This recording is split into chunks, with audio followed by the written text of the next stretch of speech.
tignan nyo lang yung empleyado. So pag sinabi yan ay empleyado yan ng Corporation B, pero ang nanalo ay Corporation Z, de alam mo na pinahiram yung ano.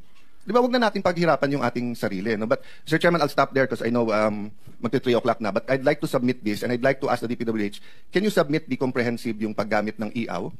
And bakit nga wala yung testing? Number 2, dun sa mga sinabi na ni Senator Lacson or sinabi ng kahit sinong senador or nabukon nyo na ghost, ibigay nyo sa amin yung kopya ng geotagging at sino nakapirma dun sa mga yon, di ba? Last talaga, Mr. Chairman, is COA here?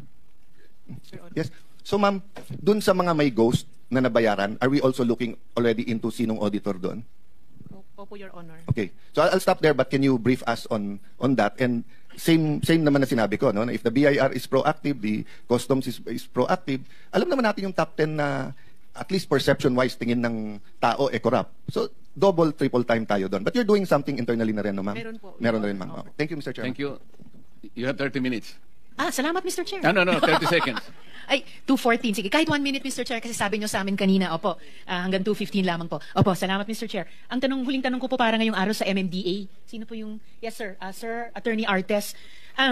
Gaya ng itinanong ko kanina kay Mr. Arevalo ng Wawaw kanina, Attorney Artes, lumabas po sa balita na 2 lang mula sa 254 flood control projects sa Quezon City ay may koordinasyon sa LGU, ayon kay Mayor Joy Belmonte. So, tanong ko po, can flood control projects really be made without coordination with the LGU? At kung kailangan naman ng coordination, bakit po maraming proyekto ang hindi nagko-coordinate sa mga LGUs, Mr. Chair?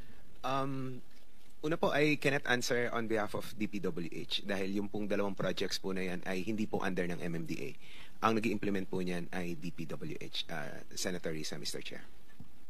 In that case, may I quickly ask for a response from Yusek Cabral bilang highest-ranking DPWH. Bakit po maraming proyekto hindi nako-coordinate sa LGU kung kailangan naman nilang mag-coordinate dapat sa LGU tulad ng QC Your Honor, government? Madam Chair, dapat pong nagko-coordinate ang aming mga implementing office sa local government unit. In fact, pag nakita na po nila yung General Appropriations Act, dapat po kumukonsulta na sila sa mga LGU kasi kasama po yung kung local pong proyekto yon, tina-turn over po nila sa LGU para ho sa maintenance.